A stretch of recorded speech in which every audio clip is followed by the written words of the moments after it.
event took place at the Corey Convention Center in Greensboro, North Carolina, one of the battleground states in this year's presidential election.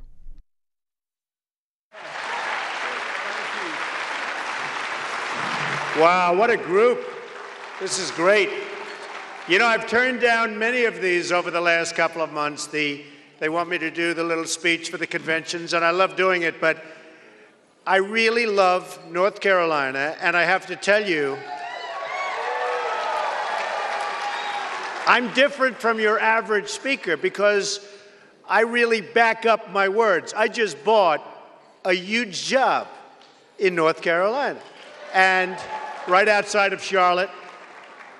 It was called The Point, and now it's called Trump National. Do you expect?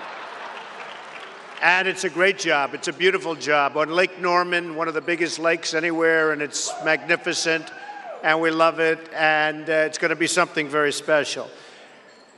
I'm really happy because I was told by John and others that you broke your records tonight, and anything I can do to help really makes me feel good. Now, by breaking records, that means you're going to raise more money than you ever anticipated. You're going to use the money wisely, and you will defeat Barack Obama. Very important.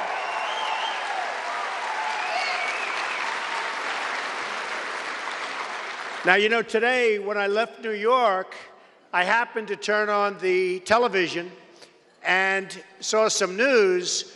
The market had one of its worst days today. Very, very bad day. Jobs numbers were absolutely terrible. 13 million people out of work. That's a hell of a lot of people. 13 million. And the unemployment rate went up today. And all of this is bad news. And frankly, you could say good news for the Republicans in terms of an election, but I don't care. We love the country first. So it's bad news as far as I'm concerned.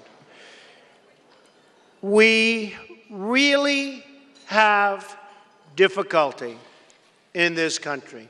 So many things, if you just pick up today's paper. In San Francisco, they're building something called the Bay Bridge. Who's building it? You'd think the people of Los Angeles, the people of San Francisco, the people of California. No. You know who's building it? The Chinese are building the Bay Bridge. $1.8 billion, and now they have tremendous cost overruns. And it turned out that if they would have used American labor, they could have done it cheaper. And this is the kind of thing that's happening to our country. The United States has become a laughingstock and a whipping post for the rest of the world. America today is clearly missing quality leadership like probably never, ever before. On numerous occasions, I've warned that countries like China, India, Korea, Mexico, the OPEC nations, who are really having a field day with us, believe me. And I've been talking about it for years, and we can't go on.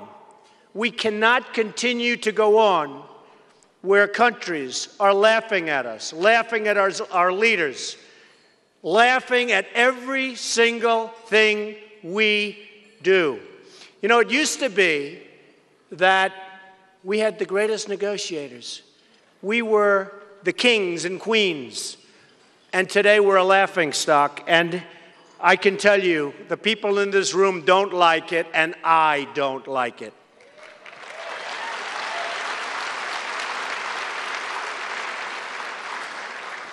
We're losing hundreds of billions of dollars a year. China this year will make $350 billion on us. Call it profit. Call it whatever you want. The number is going to be $350 billion, and probably it's going up. Then today, if you read the newspaper, they've devalued their currency. By the way, that doesn't sound good, but it's great for them and bad for us, as you can probably suspect. They don't respect us. And that devaluation, which nobody believed was possible, that they'd actually have the audacity to do it, that devaluation is going to make it really, really hard for our companies to compete against Chinese companies and China itself. It's a terrible thing. And what do? We go out and we hold beautiful, beautiful receptions and dinners, black tie, for the president of China when he comes over. And some people loved what I said and some people didn't. I said, if he came over when I was around, I wouldn't give him black tie dinners. I'd talk to him first, I'd bring him into the office, and we'd discuss things. And we'd see how he responds. And if he continues to take advantage of this country, there's no black tie dinner, there's no McDonald's, there's no nothing. It's like, thanks a lot, folks. Because the fact is, we have all the cards. People don't realize it. We are rebuilding China. Now, I usually say, when was the last time you see a bridge, a major bridge, like a George Washington Bridge, a Verrazano Bridge? When was the last time you saw a bridge being built in this country? Then I realized they are doing one, the Bay Bridge that was just mentioned. But that's being built by the Chinese, too. You go to China, you go to the OPEC nations, you go to some of these nations, it's unbelievable what you do. And then you fly back home and you land in New York, you land in Los Angeles, you come to LaGuardia Airport, Kennedy Airport, LAX, and we're like a third world country. I was in one of the very, very rich oil states, and the head, and I'm not knocking them, I think it's great. I have a lot of friends that are leaders of these countries, that are leaders of the economies, and they don't believe what they're getting away with. They can't believe it. But he's showing me an airport, the most beautiful airport I've ever seen, most beautiful I've ever seen. And he actually showed me where they have a spa, so the people, before they get onto the plane, can go to the spa. They can get massages. They can do all sorts of things. I never saw anything like this. And I said to him, this is the single most beautiful airport I've ever seen. He goes, no, no, no, no, no. You don't understand. This is just temporary. We are ripping this down next year. Look on the horizon. And I saw 42 cranes on the horizon building something like I've never seen before, the real airport. And then I land at LaGuardia, and I say, can you believe this? Can you believe this? When you see that place, you know what I'm talking about. It's a disgrace. When I look at countries like the country of Colombia, very good people, but you looked at last year, they made $4 billion on us. We don't make money with anybody. And then you hear about Social Security and Medicare and Medicaid. And you know, I hear so many different theories and so many different ways, and obviously we are all agreed we have to stop the fraud, we have to stop the abuse. But you know the greatest thing we could do? If we got this country roaring again, and the potential is enormous, but if we got this country roaring, roaring, roaring, it solves the problems. But you can't do that when China's taking our jobs. You can't do it.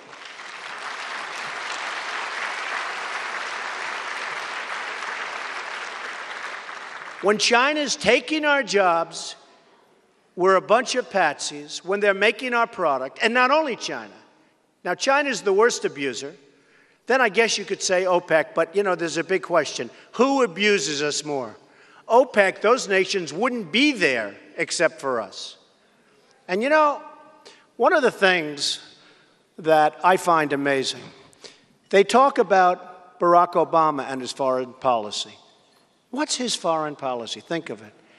He goes in and doesn't defend Egypt, where Egypt was, look, I don't know what they say behind our back. You can imagine. But at least outwardly, they were supporting Israel, and they were doing lots of good things toward the United States, and we paid them a lot of money. We pay everybody lots of money. We can't do it on our own merit. We have to pay everybody. But we go, and now that regime is taken over by a group of people that make them look like babies, totally anti the United States, totally anti-Israel, totally anti-everything. What have we done? And the rest of the world sees how we acted, and they say, well, we just can't count on the United States. I look at what we've done in Iraq, and I got in some trouble for saying this, but I'm not changing my mind. The nice part about not being a politician is I can say what I want, and if people like it,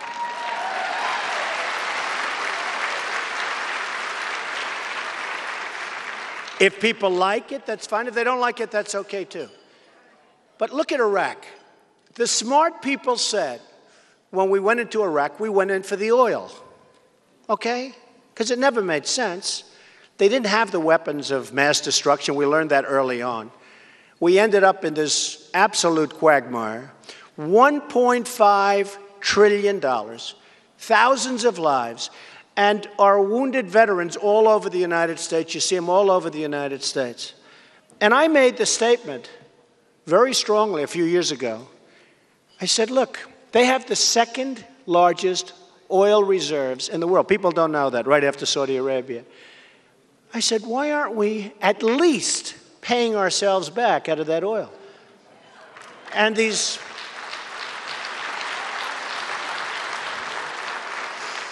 stupid politicians said, and some of the press, by the way, in all fairness, because I think the press maybe leads the politicians instead of the other way around. But these stupid politicians say, can you believe a horrible, horrible statement like that? We're supposed to give them democracy. They're not going to have democracy, folks. They're going to be the meanest, hardest, greatest hater of the United States will take over. We'll take the oil, we'll build his own palaces. And what have we done and what have we gotten for it? So I actually said, take the oil, give them plenty, at least give us back our $1.5 trillion. In the old days, we'd have a war, right? When we were smart and when we were strong. We'd have a war. And if we won the war, which we always used to, if we won the war, we take it. We take what we need. It's called, to the victor belong the spoils. So look at Iraq. We go in, we spend $1.5 trillion. We're there for years. And we leave. We get nothing. Who ever heard of this? Now take another one, Libya. So Libya starts, and the rebels are being routed, just routed by Gaddafi. It was over. So the rebels see Obama, this man with the great foreign policy. And the rebels see Obama's representatives, and they say, we're being routed. By the way, if you remember, they couldn't have lasted another 2 days. And don't kid yourself, those people were loyal to Gaddafi. They died with Gaddafi. They died with him. And the rebels were gone. They gave them 2 days, 3 days, but they were gone. And the rebels, who we don't even know who they are. Who are these rebels? We don't even talk to them anymore. The rebels. Sounds like Gone with the Wind. It's a very romantic term. The rebels. They show these guys with scarves on their head. They don't show the real ones. They pick them out. The rebels. A lot of crap. The rebels say, we're being routed. Would you help us? And we say, yes, we'll help you. And we spend hundreds of millions of dollars dropping these missiles all over the place, knocking the hell out of the army, knocking the hell out of Gaddafi. I mean, that guy got wiped out.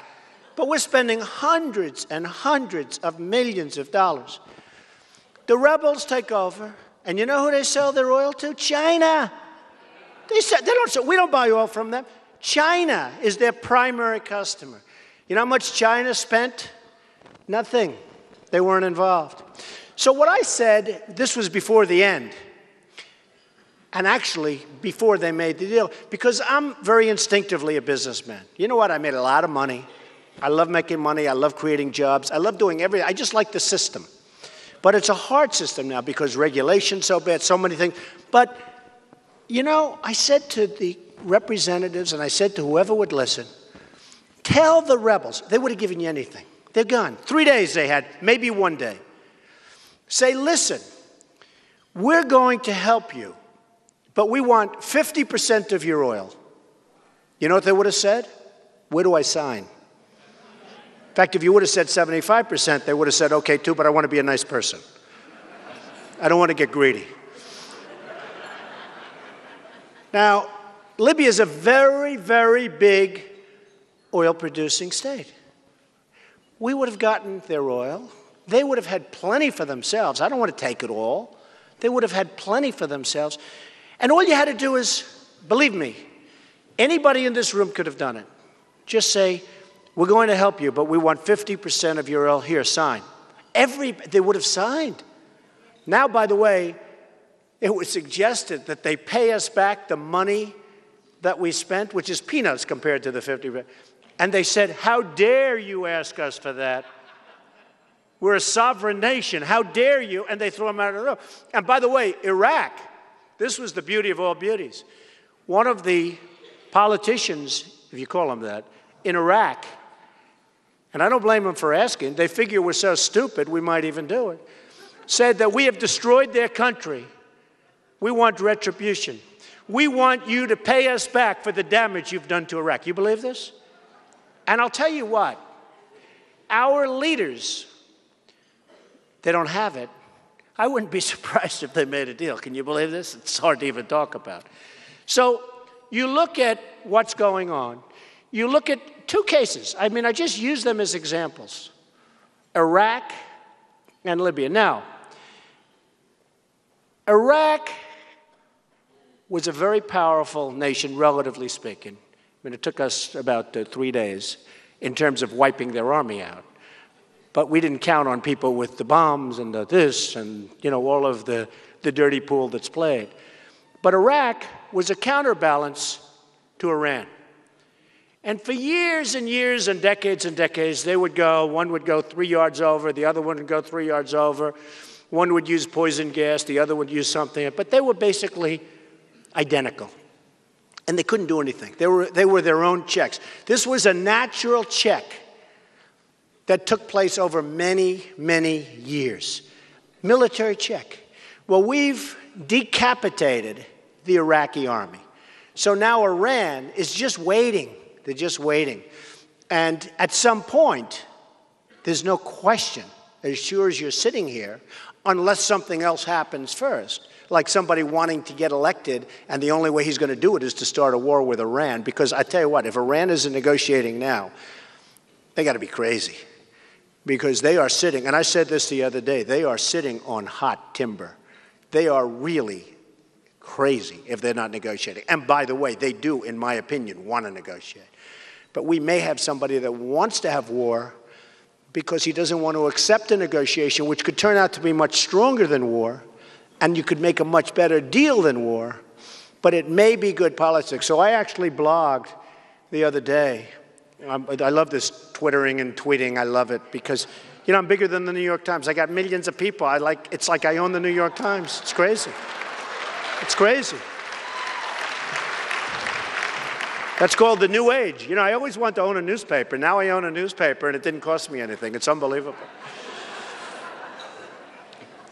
So I did say, though, that I predict there's a very good chance that we'll end up in a war with Iran because I think it's politically possibly a positive for Obama, even though it's not a good thing for our country. And you're also talking about lives. Hey, look, I am the most militaristic person in this room, and we got a lot of them, especially the sheriff who picked me up at the plane, I want to tell you.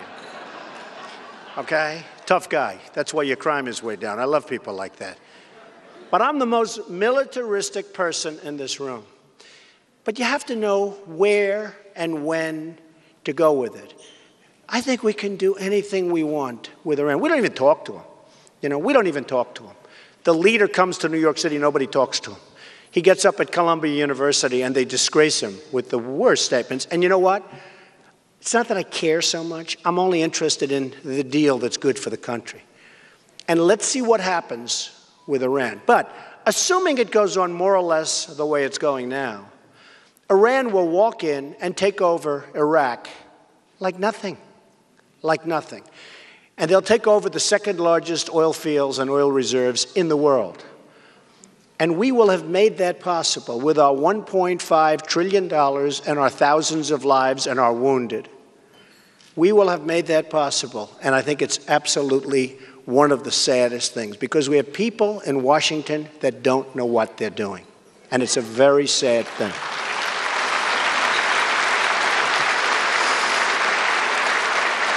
During my lifetime, I've always been told that a person of great accomplishment, somebody that's really, really successful, cannot get elected president. You just can't do it, or cannot even run for office.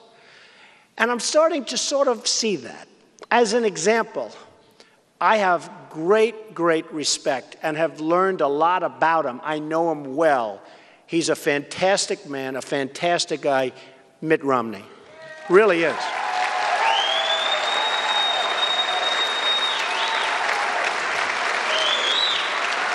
Now, he has had great success. In fact, President Bill Clinton, who I also like, in fact, he said really nice things about me last night, which shocked the hell out of everyone. And then, no, he's a great guy. You know what? He's an honest guy in his own way. But he said, he is. But he was very, very, very positive on the business career of Mitt Romney. Last night, Piers Morgan, Celebrity Apprentice, my Piers. You know, Piers won the Celebrity Apprentice. First thing he did is took over Larry King's job. But he actually did call me to thank me, so that's nice. A lot of people don't call and thank, but Piers is a good guy.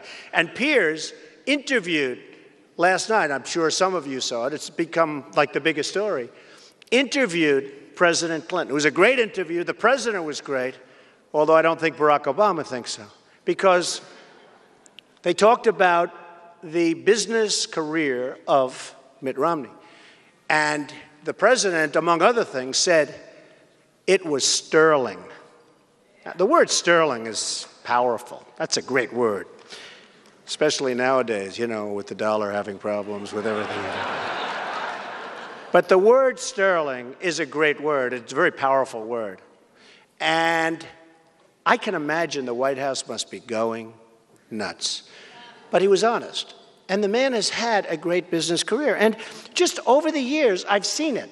I've seen where, and I've always heard it. I've always heard that if you've accomplished something, if you've done something that's terrific, if you're a great businessman, which this country really, really needs, because as I said, we're just being ripped left, we're being ripped right. We don't know what we're doing. But and it's just so important.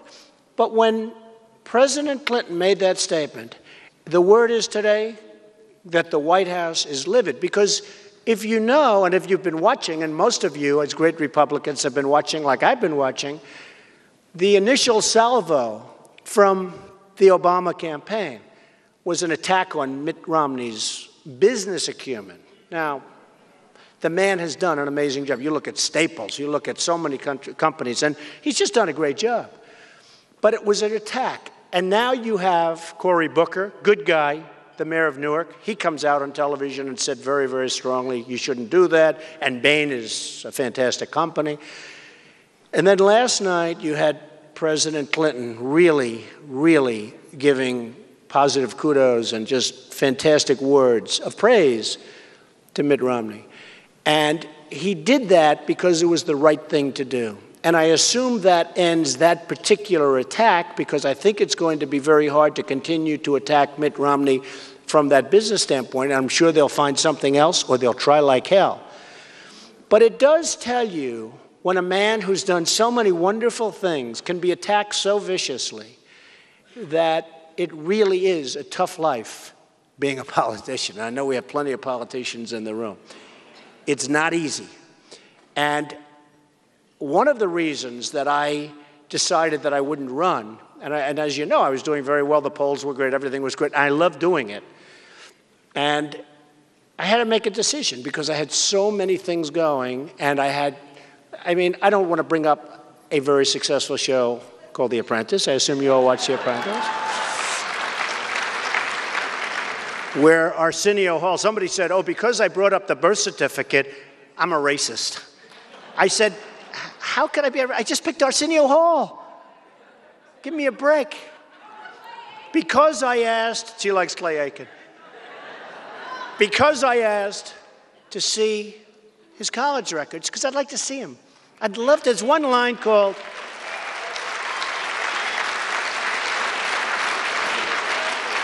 there's one line called Place of Birth. I'd like to see what he said. You know, it'd be very interesting. I don't care what his marks were. I don't care if he had good marks, but I'd just like to see place of birth, 3 colleges, place of birth. I'd love to see what, you know, perhaps it's going to say Hawaii. Perhaps it's going to say Kenya. Perhaps it's going to say something. I'd like to see place of birth. And they said racist. I said, what the hell does this have to do with racism? And a lot of people, actually, they're writing stories about what does it have to do.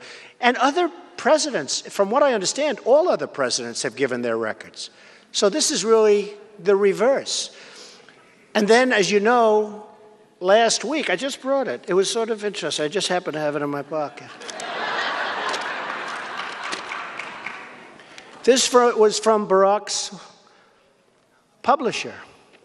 And it said, this was a book. This was printed. This was printed. And it said, Barack Obama, blah, blah, blah, was born in Kenya and raised in Indonesia and Hawaii. Okay, that's what it says, 1991. And this was a part of a book, a brochure. And I said, well, now he's in trouble. Except the press doesn't want to hear about it. It's actually amazing. He's very, very protected. It's hard to believe. And Bill Clinton last night actually said on television, it's pretty well determined, pretty well. Used the word pretty, didn't say it's determined, it's pretty well determined. In fact, that to me was bigger than saying sterling. But he said it's pretty well determined that he was born in Hawaii. Well, see, I'm not a believer. So we'll see what happens. But I'm about jobs. I'm about economic development. I don't really like talking about the place of birth because every time I get on a television show, I want to talk about jobs and what we can do and how we have all the cards. And they say, Mr. Trump. And I'm all set to give them because I want to show how many jobs we can create and how we can take that energy right under our feet. And we don't need Saudi Arabia. We don't need all these other countries. I mean, frankly, we don't even need the Canadian pipeline, to be honest with you. I think it's great to have it. We don't need it because we have the oil right under our feet. We don't need Canadian oil. I love Canada. By the way, I love Canada. But we don't need it. You know, technology has become so incredible today in terms of getting things, in terms of getting what's under our feet. It's become so incredible that 10 years ago, 5 years ago, nobody even realized what we have. We're a tremendous power. They don't let us use coal. You know, we ship a tremendous amount, number one customer, of our coal to China. And they use our coal, but we can't use it, okay? Now, they have something called clean coal. And let's assume it's pretty clean, okay? But we have coal. We're the Saudi Arabia of natural gas. It's hard to get it because of the regulations. We are beyond Saudi Arabia for coal. We're the best, the biggest. And it goes to China. And by the way, China talks about carbon content. Believe me, they talk. Oh, it's all talk. You know what it is? It's all a lot of bull. China is spewing crap into the air like nobody ever before. Now, I know more about green energy than Barack Obama will ever know. I know more about it. And green energy is fine. The problem is great cost. I'll give you an example. Windmills. They're a disaster. When you need the energy, the wind isn't blowing.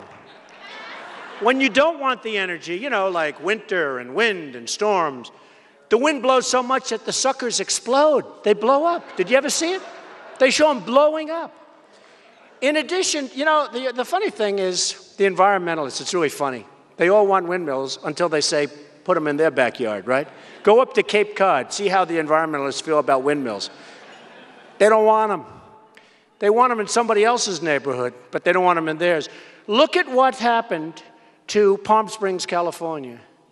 You come in, this beautiful, beautiful area, what it was, and you have hundreds of these windmills. It feels like you're in a bad version of Disneyland. So what it does to the environment, windmills are a disaster for the environment, a disaster. Now, if you put them in industrial locations, you put them near plants, near factories, that's one thing. But when you put them all over your countryside and destroy your countryside, and it's a lousy form of energy. Now, talk about solar. You know Cylinder, you've never heard of Cylinder, I'm sure. But little company where the head of Cylinder and the owner went to the White House many, many, many times. And he got a guarantee for like $530 million. And you know, you're not talking, I could see it going bad, but let it go bad in 3 or 4 years. Not like a couple of months later, okay? We all run businesses, many of us have businesses. And you make good deals, you make bad deals, but you know, they take years to go bad. They don't go bad like, 14 seconds after the loan is approved, boom, we have a guarantee. Oh, by the way, we're filing for bankruptcy. It's unbelievable. So I think that this country has enormous potential. But we have horrible, horrible leadership.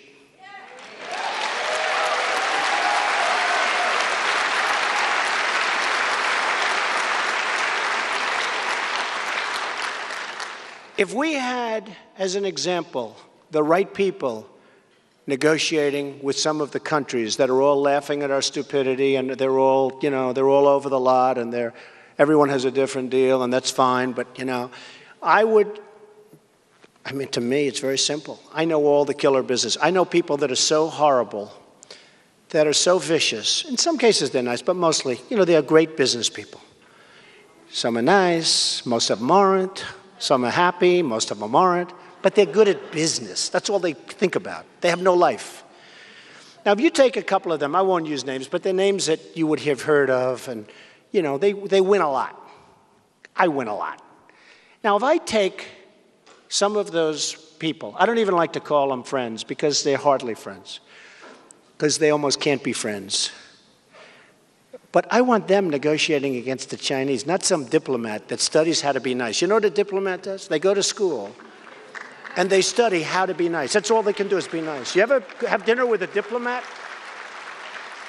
You go home, you tell your wife, he was a nice person.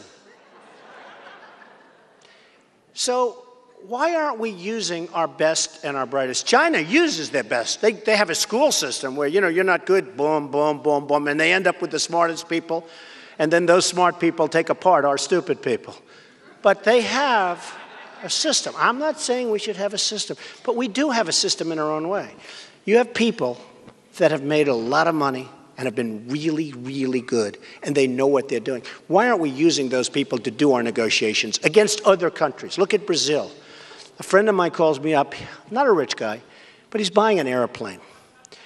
I said, oh, great, great. Where are you buying it? Brazil. I said, Brazil? Why are you buying it in Brazil? I get a great tax credit. I said, you get a tax credit? Where do you get the tax credit? Here. If I buy the airplane, I get a huge tax credit. I can write off so much of the plane. I said, you mean if they make a plane in Brazil, you get a tax credit here? Yeah. This is just one of hundreds of things. It's just incredible. It's like the Bay Bridge. It's like so many other things. And he said that, and he didn't even think about it, but I thought about it. I said, isn't that crazy? That's what's happening to our country. And that's really what's happening to our country. So what's happened is I was having a great time running. I really liked it. I went up to Nashua, New Hampshire. Like I broke the record tonight, I broke the record in Nashua too. Great people. They were great people. We had an amazing time. And was doing, as you all know, really well in the polls.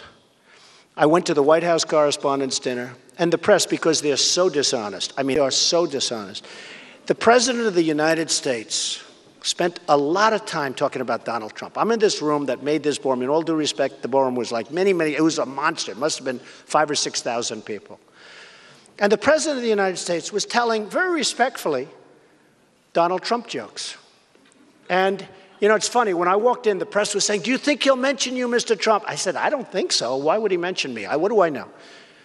But they were all screaming. They were going nuts. Call them the paparazzi, but it was amazing.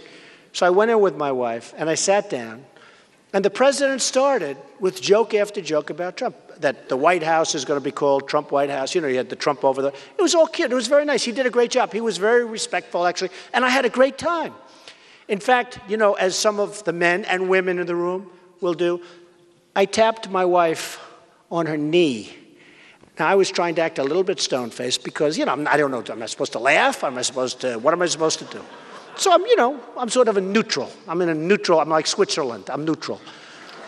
So I tapped my wife on the knee. I said, I've never told this story, by the way. I said, baby, do you believe it? The president's devoting like most of his speech to me. This is unbelievable. I swear. In fact, just so you know, I'm a Presbyterian. I swear to God that happened. I said, do you believe this? The whole thing. I have 6,000 people in that room. You know, the biggest ballroom in Washington by far. And I think it holds 5,000 or 6,000. And every politician's there, everybody's there, and all he's talking about is me. And I said, baby, do you believe this? And she goes, no. I go, he's talking about me. I had a great time. Then I'm leaving, and the people are all saying, unbelievable, I'm having a great time. The next day, I wake up and I read, Donald Trump had a miserable evening. I could see it all over his face. He felt humiliated. I was like, it was the greatest. So the press is really, really dishonest. And I think the biggest thing that Mitt Romney has to fear is that press. They don't tell the truth. Now, I'm not saying all of them. I know some great, great reporters. And it's a great profession. But there are many really dishonest reporters. I've had stories done on me that they knew were wrong. They told me they were wrong. But they said, we have to go with it. Why? It's a better story. You know, more exciting. These are some of the most dishonest people ever. Again, there are some really good ones, really talented ones, but there's some really bad ones. And I think it's the biggest fear that the Republicans and Mitt Romney will have, because the level of protection of Barack Obama. As an example, Mitt Romney's done many deals. They've been, generally speaking, fantastic deals. Obama never did a deal except for one, his house. Okay, his house. Now, he got away with that one. But that whole house thing is a very, very bad situation. And he got away with it. And I guarantee you, if he was a conservative Republican or if he was somebody else, he'd be in deep, deep trouble, to put it mildly. So we've had somebody in the White House who had no experience, who had no track record, and honestly, who's made very, very many bad deals. They talk about bin Laden. Well, think about it. Pakistan is getting billions of dollars from the United States, and yet they're supporting bin Laden. He's in there. He's living in the biggest house. I personally don't think it was much of a mansion, but they all call it a mansion. I wouldn't want to live in it personally. But it was big, and it was the biggest house in the area by far, and it was right next to their military academy. They're big, powerful, where all their best soldiers are, right? And they're very good militarily, the Pakistanis. They know what's going on. Do you think they don't know who's living in that house? I mean, how stupid are we? So he's got this huge house. He's living there for years with his 3 wives and his whole thing. And we're giving him billions of dollars. Okay, so now a call gets made to the president. And the call says the following. We think we have Osama bin Laden. Now, let's assume anybody in this room is president, because I give the military tremendous kudos. I give, the whole group great kudos. So there's 3 things you can do. Leave him alone. We don't want to touch him. Now, I can imagine some people probably would say that, but those people, we want to write them off, okay? So you can do 3 things. You leave him alone. We don't want to touch him. Okay, so that's out, because nobody would do that.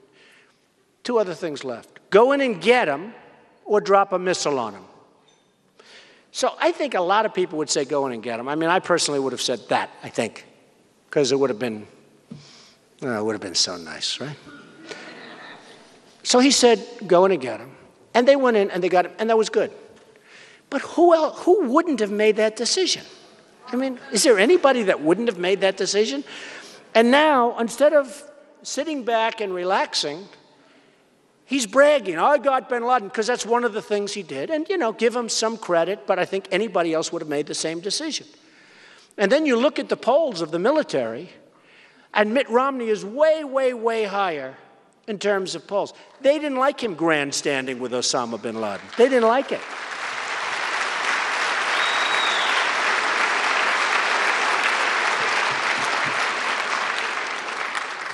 So, anyway, I came. I'm sure I'll get in a lot of trouble for some of the things I said, but I don't care. I don't care.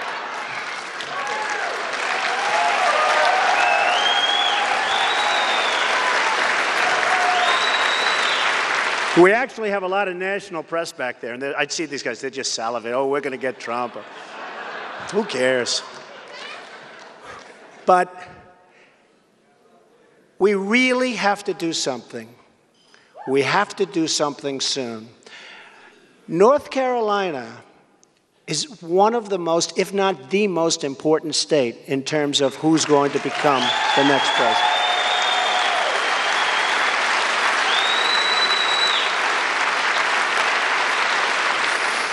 We need a president who's smart and tough and gets it.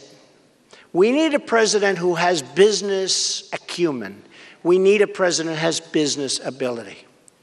We also need a president who has heart. Mitt Romney has a lot of heart.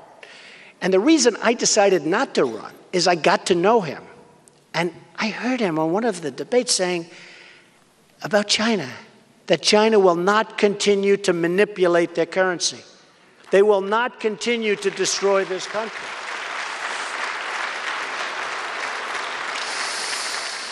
And if they do, we're going to the World Court.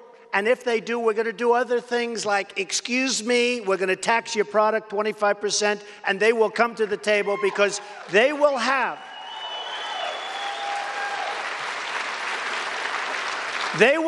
a depression in China, the likes of which you've never seen. Now, by the way, it's not only us. Europe is doing unbelievably badly. Unbelievably badly. But China is doing a number on them also, because their manipulation of currency is absolutely sapping the Europeans. Now, one thing about Europe, I have to say. They created the euro. They got together, and they created a currency. You know why? Because they wanted to do harm to the United States. They wanted to compete better against the United States. Well, now it's coming back to haunt them. Now I have a lot of jobs in Europe, a lot of friends in Europe. I came from Europe, I guess, a long time ago, meaning my mommy and my daddy. But they did want to inflict harm on us, economic harm. And boy, have they gotten screwed. What a mess. They weren't counting on Greece and Spain and Italy and everybody collapsing. So when people say about the euro and Europe, and if Europe goes, we could be, well, I'm not sure. It could be just the reverse. Again, remember, the euro was created. Every economist disagrees with me. But I went to the Wharton School of Finance, best business school in the world, and I was very good at economics, I want to tell you. The euro was created to take advantage of the United States, to create size and lots of other things, and therefore beat the United States at business. It's not working out so well. Of course, it is working out for Germany. You know, Germany's trying to take over the world. They tried it with militarily, it didn't work. Now they're buying out debt at huge discounts. I mean, when Greece looks at who's buying out all their debt, Germany is doing very nicely, folks. But you may only end up with Germany. So I really feel that it's possible, it's very possible, that with respect to Europe, if it gets weaker and weaker, which is probably happening, that's a positive thing for the United States. Now, I'm the only one that said that. And in fact, the market went down 275 points today because Europe is weak. But it's sort of interesting. And in the statement about Europe, they talked about other countries that were taking advantage of them. So, I'm here because I love this country. I would much prefer, as much as I love North Carolina, I wouldn't mind being home playing with Baron Trump. But this is so important to me because I've heard Now, these are political pundits, most of whom don't know what they're talking about, but I tend to agree with this. I have heard numerous times by very smart people, some of whom I respect, most of whom I don't respect, that whoever wins North Carolina wins the election. Have we heard that?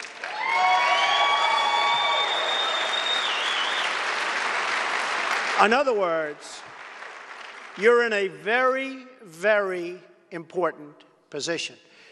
And you are the people that can bring it home. I hear the polls are pretty even. It's not going to be easy. Because whether you like Barack Obama as a president or not, and most people don't, and most people see what's going on, and he's not doing well, he is a great campaigner. And that you have to give him credit for. And you're going to have to fight like hell. Because probably it is true. Now, you might add Florida, you might add Ohio, you might add a couple. But the fact is, every time I'm listening to some of the most respected people, they're talking about the importance of North Carolina, the importance of the people in this room. So with that, I leave you. I wish you luck. I really, really have enjoyed being here. You're great, great people, amazing people.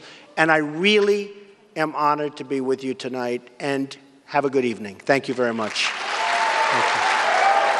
Thank you very much. Thank you. Thank you. Thank you.